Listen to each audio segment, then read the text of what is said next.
Hi hello welcome back to my channel life with Suji vlogs. అందరూ ఎలా ఉన్నారు, బాగున్నారా? నేనైతే చాలా చాలా బాగున్నాను. ఇంకా వీడియోలోకి వచ్చేస్తే ఇది వెన్స్డే ఈవినింగ్ అనమాట. Wednesday evening 4:30 5 o'clock. ఇంకా పిల్లలకి స్నాక్స్ ఏమైనా చేద్దామని చెప్పేసి కిచెన్లోకి వచ్చాను అనమాట. రెడీమేడ్ స్నాక్స్ అయితే ఏమీ లేవు, అలానే హోమ్ మేడ్ స్నాక్స్ కూడా ఏమీ లేవు. చెయ్యాలి అనుకుంటున్నాను, అవ్వట్లేదు, చెయ్యాలి ఈ మధ్యలో. ఇంకా ఇక్కడైతే నేను చికెన్ స్టిప్స్ ఉన్నాయి, లాస్ట్ టైం షాపింగ్కి వెళ్ళినప్పుడు తీసుకొచ్చుకున్నవి. ఆ వాటితో ఫ్రై చేసి ఇద్దామని చెప్పేసి ఫ్రై కోసం అయితే ప్రిపేర్ చేసుకుంటున్నా. ఫ్రైకి అయితే నేను రీఫై ఆయిల్ అయితే ఎక్కువ వాడినండి, ఎందుకంటే మళ్ళీ అది ఎక్కువ రోజు స్టోర్ పెట్టుకొని యూజ్ చేయడానికి వేస్ట్ అవుతుంది కాబట్టి. యాక్చువల్గా ప్యాకెట్ ఎంత కనిపించినా దాంట్లో 4-5 ఉన్నాయి. దానికి సరిపడా ఆయిలే తీసుకున్నాను, 3-4 స్పూన్స్ ఆయిల్ తీసుకున్నా. ఆయిల్ అలాగే వీటికి ఫ్రై సరిపోతుందట్టు. మళ్ళీ నాన్ వెజ్ కానీ తీసిన ఆయిల్ నాన్ వెజ్కే వాడాలి, మనం వెంటనే నాన్ వెజ్ కుక్ చేయం కాబట్టి ఇంకా ఎక్కువ రోజులు స్టోర్ పెట్టడం ఎందుకని చెప్పేసి ఇంకా నేను తీసుకోలేదన్నమాట. బయట వెదర్ అయితే చాలా బాగుంది. ఇంకా సరే అని చెప్పి ఫ్రై అయ్యే లోపల బయటకు వెళ్ళి కొంతసేపు ఫీల్ అవుతున్న వెదర్ని అయితే చాలా అంటే చాలా బాగుంది ఈరోజు వెదరు. ఒక 2 days నుంచి ఇలానే ఉంది. ఇంకా ఫ్రై అయితే అయిపోయింది. చెప్పాను కదా ఆయిల్ ఎక్కువ అయిపోయింది, చూస్తారు కానీ చక్కగా ఫ్రై అయ్యాయో, బాగా ఫ్రై అయ్యాయి. మనం చూసుకొని దగ్గరుండి ఫ్రై చేసుకుంటే సరిపోతుంది. ఇక్కడ వచ్చి పిల్లలకి టీవీ ఆఫ్ చేయమని అంతకుముందే చెప్పాను అనమాట. మార్నింగ్ నుంచి చూస్తున్నారు టీవీ ఆఫ్ చేయమని, వాళ్ళు ఆఫ్ చేయలేదు. నేను పిలిచేసరికి దానికోసమే పిలిచాను అని కంగారు పడుతున్నారు. ఇంక ఈలోపు స్నాక్స్ అని చెప్పేసరికి రిలాక్స్ అయిపోయారు. ఇంకా వాళ్ళు స్నాక్స్ తింటూ టీవీ చూసుకుంటే స్నాక్స్ అయితే ఎంజాయ్ చేశారనమాట. ఇంకా వాళ్ళకి స్నాక్స్ అది చేసి ఇచ్చేసిన తర్వాత బయట బట్టలు తీసుకొచ్చి సోఫాలో వేసేసాడు అనమాట మా పెద్ద అబ్బాయి. వాడికి చెప్పాను అనమాట, నేను స్నాక్స్ చేస్తున్నప్పుడే నేను మీకు స్నాక్స్ అయిపోయిన తర్వాత ఫోల్డింగ్ చేసుకుంటాను, బట్టలు తీసుకొచ్చి సోఫాలో వేసేయమ్మా అంటే వేసేసాడు. ఇంకా ఇక్కడ వచ్చి నా కోసం అయితే ఉంచారనమాట, నేను తింటానేమో అని చెప్పేసి. నేను ఇంకా వద్దులే తీసేయమ్మా అంటే తీసేసాడు మా పెద్ద అబ్బాయి వచ్చి. ఇంకా యాక్చువల్గా నాకు ఎప్పుడప్పుడు ఫోల్డింగ్ చేసేసుకుంటాను, చాలా ఈజీ అనిపిస్తుంది అనమాట బట్టలు. అందుకని చెప్పి మ్యాక్సిమం నేను ఎప్పుడప్పుడే ఫోల్డింగ్ చేసేసుకుంటాను. ఏదైనా వర్క్ ఉండి బయటకు అలా వెళ్తే మా పిల్లలకి చెప్తాను అనమాట, మీ బట్టలు మీరు ఫోల్డింగ్ చేసేసుకోండి అని. వాళ్ళ బట్టలు ఇంకా వాళ్ళు ఫోల్డింగ్ చేసుకుంటారు. నాకైతే ఎప్పుడప్పుడు ఫోల్డింగ్ చేసేసుకుంటేనే ఈజీ అనిపిస్తుంది, ఇలా ఎక్కువగా ఉంచుకుంటే మళ్ళీ ఇబ్బందిగా అనిపిస్తుంది అనమాట. ఫోల్డింగ్ అయితే చేయబుద్ధి అయితే అప్పుడు బట్టలు ఫోల్డింగ్ చేద్దాంలే అని ధీమా పడిపోతాను. ఇంకా ఎప్పుడప్పుడు ఫోల్డింగ్ చేసుకుని ఐరన్ చేసుకోవాల్సిన బట్టలు కూడా ఎప్పుడప్పుడు ఐరన్ చేసేసుకుంటే కొంచెం ఈజీగా ఉంటుంది మనకు వర్క్ చేసుకోవడానికి. కానీ అలానే మనం ఇలా ఫోల్డింగ్ చేస్తున్నప్పుడే వాటికి థ్రెడ్స్ ఏమన్నా బయటకు వచ్చినవి కానీ, లేదంటే స్టిచెస్ రిమూవ్ అయిపోయినవి ఏవైనా కూడా చూసుకొని మనం ఇప్పుడు ఈ టైంలోనే చేసేసుకుంటే అది కూడా ప్లస్ పాయింట్ అనమాట, కలిసి వస్తుంది మనకి. పర్టికులర్గా ఎప్పుడైనా ఆ డ్రెస్ వేసుకోవాలనుకున్నా కూడా మనం వేసేసుకోవచ్చు. లేదు స్టిచ్చింగ్కి బయట ఇవ్వాలనుకుంటే బయట ఇవ్వడం, లేదు మనకే వస్తే మనమే స్టిచ్ చేసుకోవచ్చు. యాక్చువల్గా నేను స్టిచ్ చేసుకుంటాను, నా డ్రెస్సెస్ అవన్నీ నేనే స్టిచ్ చేసుకుంటాను కాబట్టి నేనైతే అలా చూసి ఫోల్డింగ్ చేసినప్పుడే ఏమైనా స్టిచెస్ రిమూవ్ అయిపోయినవి కానీ, లేదా థ్రెడ్స్ ఏమైనా బయటకు వచ్చేసినవి కానీ అలాంటివి ఏంటంటే ఈ టైంలోనే చూసుకొని నేను పక్కన పెట్టేసుకుంటాను అనమాట. పక్కన పెట్టేసి స్టిచ్ చేసేసుకుంటాను. ఇప్పుడు అది ఎప్పుడైనా నాకు కావాల్సినప్పుడు ఈజీగా ఉంటుంది కాబట్టి. ఇంకా అలానే ఫోల్డింగ్ చేసిన తర్వాత కూడా బట్టలు మా పిల్లలు ఎవరి బట్టలు వాళ్ళని కబోర్డ్లో పెట్టేసుకోమంటాను, వాళ్ళ బట్టలు వాళ్ళు పెట్టేసుకుంటారు. అలా పెట్టుకోవడం వల్ల కూడా మళ్ళీ తీసుకున్నప్పుడు మనకి ఈజీగా ఉంటుంది అనమాట. మనం పెట్టుకుంటాం కాబట్టి మనకు కావాల్సింది మనకి ఈజీగా చేయికి అందుబాటులో ఉంటుంది. ఇంకా నేను ఇదంతా అయ్యేసరికి 6 o'clock అయిపోయింది అనమాట. 5 o'clockకి స్టార్ట్ చేశాను. మధ్యాహ్నం ఒక 1 hour అయినా స్లీప్ అవ్వకపోతే నాకైతే ఈవినింగ్ యాక్టివ్గా ఉండలేను అనమాట. ఈవినింగ్ వర్క్ ఏది కూడా యాక్టివ్గా చేయలేను, నీరసంగా డల్గా అనిపిస్తుంది. అందుకని మ్యాక్సిమం ఆఫ్టర్ లంచ్ అయితే నేను ఒక 1 hour పడుకుంటాను, అట్లీస్ట్ ½ an hour అయినా పడుకుంటాను. ఇంకా అలానే యాక్టివ్నెస్ కూడా ఉంటుంది కాబట్టి. ఇంకా మా పిల్లల బట్టలు వాళ్ళు తీసుకెళ్ళిపోయారు, కబోర్డ్లో పెట్టేసుకుంటున్నారు. ఇంకా నా బట్టలు మా హస్బెండ్ బట్టలు నేను కబోర్డ్లో పెట్టేసుకుంటాను అనమాట. ఇంకా ఈ ఫోల్డింగ్ ఇదంతా అయిపోయింది కదా, బయట అయితే ముగ్గు పెట్టుకోవాలన్నమాట. నేను ముగ్గు అనేది బయట ఈవినింగ్ టైమే పెట్టేసుకుంటాను. డైలీ కూడా ఏం పెట్టనండి, 2 daysకో 3 daysకో పెడతాను అనమాట. వీక్ డేస్ ఉంటాయి కదా, ట్యూస్డే అండ్ ఫ్రైడే టైం, ఆ టైంలోనే పెట్టుకుంటాను. ఇంకా ఇవాళ ఈవినింగ్ అయితే బయట ముగ్గు పెడదాం అనుకున్నాను. ఇంకా ఇవన్నీ ముగ్గు అయితే బట్టల ఫోల్డింగ్ అయిపోయింది కదా, ముగ్గు పెడతాకైతే వచ్చేసాను. నిన్న యాక్చువల్గా ఫస్ట్ టైం మా వాళ్ళు బీచ్కి వెళ్ళారనమాట. వాళ్ళు బీచ్కి వెళ్ళి వచ్చారు కాబట్టి ఫుల్ ఇసుక అనమాట, మొత్తం ఇదంతా ఇసుక ఉంది. అందుకని చెప్పేసి ఇంకా మొత్తం ఫ్లోర్లో మా ఫ్లాట్ ఎదురుగా మొత్తం బ్రష్ పెట్టేసుకున్నాను. ఇంక నేను యాక్చువల్గా ఆర్ఎస్ పెడతాడు, సెక్యూరిటీ పెడతాడు, కాకపోతే ఇసుక నిన్న కాబట్టి వీక్లీ వన్సే పెడతాడు తను. అందుకే ఈరోజు నేను పెట్టేసుకున్నాను. ఇంక మొత్తం మా ఫ్లాట్ ఎదురుగా మొత్తం బ్రష్ పెట్టేసుకొని నీట్గా తడిగుడ్డు పెట్టి మాపింగ్ పెట్టేసి ముగ్గు పెట్టుకుంటున్నాను అనమాట. యాక్చువల్గా ఇక్కడ నేను ఒక్కదాన్నే అనమాట హిందూ. ఈ ఫ్లోర్లో 5 ఫ్లాట్స్ ఉంటాయి. 5 ఫ్లాట్స్లో మేము ఒక్కడమే హిందూస్, మిగతా వాళ్ళందరూ ముస్లిమ్సే. కానీ ఎవరు కూడా ఎలాంటి కంప్లైంట్ ఎలాంటి ఇది ఉండదండి. చాలా బాగానే ఉంటారు.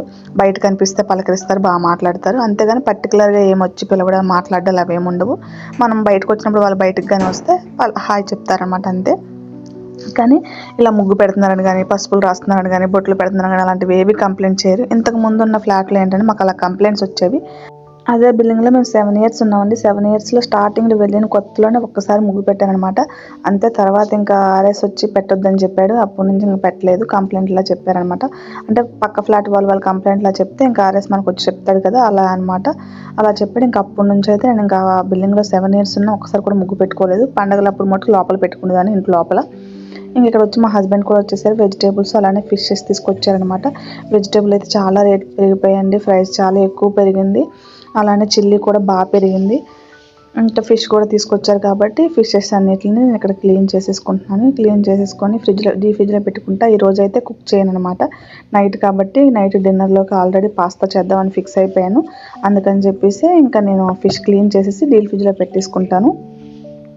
ఇక్కడ ఫిష్ క్లీన్ చేయడానికి మనకి ఎలాంటి స్టోన్స్ అవి ఏమి ఉండవు. అక్కడ రాళ్ళ మీద పామడానికి అదేం ఛాన్స్ లేదు కాబట్టి నేను ఇలా చాకుతో క్లీన్ చేసుకుంటాను అనమాట. తల మీద కానీ ఈ పులుసు ఉంటుంది కదా అది కానీ ఇదంతా చాకుతో ఇలా నీట్గా క్లీన్ చేసుకుంటాను. అలానే ఫిష్ లోపల మనం క్లీన్ చేసిన తర్వాత బ్లాక్ కలర్ లేయర్లా ఉంటుంది కదండి, అది మొత్తం క్లీన్ చేసేసుకోవాలి. లేకపోతే నీచు వాసన అనేది వస్తుంది. అలానే కర్రీ కూడా టేస్ట్ బాగోదు అనమాట. అది మొత్తం కూడా నేను బ్లాక్ కలర్ అంతా కూడా నేను ఇక్కడ చూపిస్తున్నాను కదా, ఇలా చాకుతో అయితే నీట్గా లాగి గోరుతో కానీ క్లీన్ చేసేసుకుంటాను అనమాట. అదే ఇదంతా క్లీనింగ్ అయిపోయాక పసుపును కొంచెం ఉప్పు వేసి కడిగేసి డీప్ ఫ్రిడ్జ్లో పెట్టేసుకుంటాను. ఈ ఫిష్ అయితే చూడడానికి చెరువు చేపలాగా ఉంది. అదే రోహు ఫిష్ ఉంటుంది కదా, ఆ ఫిష్ లాగే ఉంది. కానీ ఆ ఫిష్ అయితే కాదండి, ఇది మిల్లెట్ అంట. ఫస్ట్ టైం తీసుకున్నారు. యాక్చువల్గా చూడడానికి అయితే సేమ్ రోహు ఫిష్ ఎలా ఉంటుందో అలానే ఉంది. ఫిష్ కూడా గట్టిగా ఉందన్నమాట, ఫ్రెష్గా ఉంది బాగా. మరి టేస్ట్ ఎలా ఉంటుందో అయితే చూడాలి. కాకపోతే ఇది ఫస్ట్ టైం అనమాట నేను తీసుకోవడము. మేము ఎప్పుడు కూడా వేరే ఫిషెస్, కొత్త ఫిషెస్ అయితే ట్రై చేయము. తెలిసిన ఫిషెసే తీసుకుంటాము. యాక్చువల్గా లేదంట, రోహు ఫిష్ రావట్లేదు, ఇండియా నుంచి వచ్చేవి ఏం లేవు కదా, అందుకని చెప్పి రోహు ఫిష్ అయితే రావట్లేదంట. ఇంకా లేదు అని చెప్పి ఈ ఫిష్ సేమ్ చూడడానికి అలానే ఉందని చెప్పి ఈ ఫిష్ అయితే తీసుకొచ్చారు. బట్ ఇచ్చిన అతను అయితే చెప్పాడంటే టేస్ట్ బాగుంటుందండి, తీసుకెళ్ళండి, చాలా బాగుంటుంది, ఫ్రైకి బాగుంటుంది, అలాగనే పులుసు ఇగురు పెడతాక కూడా బాగుంటుంది అన్నారు. బట్ నేనైతే పులుసు పెడదాం అనుకుంటున్నాను. నెక్స్ట్ టైం పెట్టినప్పుడు అది కూడా వీడియో షూట్ చేసి పెడతానులేండి. ఎలా ఉంటుందో చూడాలి. టేస్ట్ అయితే బాగుంటుందని తను చెప్పాడు అని చెప్పి మా హస్బెండ్ అన్నారు. బట్ నాకైతే కొంచెం డౌట్గా భయంగానే ఉంది, అలా ఉంటుందా ఏంటా అని చెప్పేసి. ఇంకా మొత్తం క్లీనింగ్ అయితే అయిపోయింది. ఇంకా నేను పక్కన పెట్టేసుకొని బాక్స్ తీసి బాక్స్లోకి అయితే సర్దిసుకుంటున్నాను. ఇవన్నీ ఇలా బాక్స్లో పెట్టేసుకొని డీప్ ఫ్రిడ్జ్లో పెట్టేసుకుందాం అని చెప్పేసి. ఇక్కడ వచ్చేసి పైన కౌంటర్ అంతా నాన్ వెజ్ అనమాట, కింద కౌంటర్ అంతా వెజ్. అందుకని చెప్పేసి ప్లేస్ లేదని అక్కడ అడ్జస్ట్ చేసుకుంటున్నాం. ఆల్రెడీ చికెన్ అది ఉంది, అందుకని చెప్పి బాక్సెస్ అవి అడ్జస్ట్ చేసి కొంచెం పెట్టుకున్నాను అనమాట. ఇంకా నాకు చేపలు చేశాను కదా, నీ సువాసనలా ఉందని చెప్పి స్నానంకి వెళ్ళి వచ్చిన తర్వాత ఇంకా డిన్నర్లోకి అయితే పాస్తా చేస్తానని చెప్పాను కదా, పాస్తా కోసం అయితే ఇక్కడ హాట్ వాటర్ నీళ్ళు పెట్టేసుకున్నాను అనమాట నేను పాస్తా చేయడానికి. పాస్తా కూడా మా పిల్లలు ఇష్టంగానే తినేస్తారండి పాస్తా అయితే. యాక్చువల్గా 2-3 డేస్ నుంచి అడుగుతున్నారు, మమ్మీ పాస్తా చేయి అని చెప్పి చేద్దాం అనుకుంటున్నాను కానీ నాకు అవ్వలేదు. ఇంకా ఆ రోజు నైట్ డిన్నర్లోకి పాస్తా చేసేసుకున్నాను. యాక్చువల్గా వైట్ పాస్తా చేశాను అనమాట, ట్రై చేశాను ఫస్ట్ టైం. యాక్చువల్గా నేను పాస్తా ఎప్పుడు కూడా టమాటా వేసి నార్మల్గా గ్రేవీలా చేసుకుంటా, అలాగైతే బాగుంటుంది, చాలా ఇష్టంగా కూడా తింటాము. ఇలా ఫస్ట్ టైం ట్రై చేశాను, వాళ్ళు చేయమంటున్నారండి పిల్లలు. టేస్ట్ బాగానే వచ్చింది, పర్లేదు, తినొచ్చు. కాకపోతే ఎక్స్పెక్టేషన్ పెట్టుకున్నంత అయితే రాలేదు, నార్మల్గా తినే విధంగా ఉందన్నమాట, అంతే.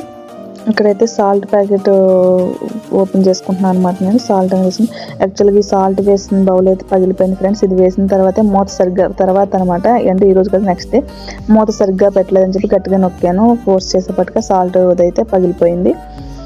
ఇంకెక్కడ వచ్చి క్యాప్సికమ్ కట్ చేసుకుంటున్నాను. క్యాప్సికమ్ అలాగనే ఆనియన్ కూడా కట్ చేసేసుకుంటున్నాను. ఈ బాయిల్ అయ్యే లోపల మనకి చిన్న వర్క్ అయితే అయిపోతుంది కదా, అలా వెయిట్ చేసే బదులు అని చెప్పేసి వెల్లుల్లిపాయ, క్యాప్సికమ్ అలానే ఆనియన్స్ కట్ చేసేసుకున్నాను. ఈలోగా పాస్తా కూడా కొంచెం వాటర్ అయినా బాయిల్ అవ్వడం స్టార్ట్ అయ్యింది. ఇంకా అలానే నా దగ్గర అయితే చిల్లీ ఫ్లెక్స్ లేవన్నమాట. చిల్లీ ఫ్లెక్స్ కోసం అయితే ఎండుమిర్చి ఉంటాయి కదా, ఎండుమిర్చిని అయితే మిక్సీ కొట్టుకుందాం అని చెప్పేసి తీసానమాట.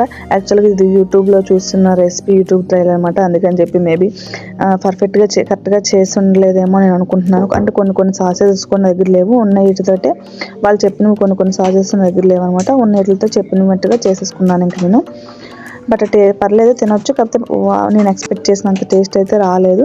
కొంచెం నాకు చప్పగా అనిపించింది. ఇంకొంచెం స్పైసీనెస్ ఉండాలి కదా మనకి, అంటే కారాలు అవి ఏమి వేయకపోతే మనకు అంత తినబుద్ధి, స్పైసీనెస్ లేకపోతే అంత తినలేం కదా, అదనమాట.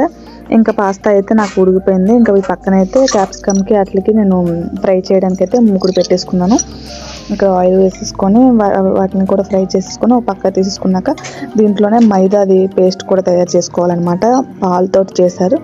ఇంక ఇక్కడ ప్యాన్ అయితే వేడెక్కిపోయింది. దాంట్లో ఆయిల్ వేసేసుకొని కొంచెం నేను ఆల్రెడీ కట్ చేసి పెట్టుకున్న గార్లిక్, అలానే క్యాప్సికమ్, ఉల్లిపాయ 3 ఒకేసారి వేస్తాను. ఎందుకంటే మనకి ఎక్కువసేపు ఏం మగ్గ అవసరం లేదనమాట. నార్మల్ కొద్దిగా మగ్గితే చాలు.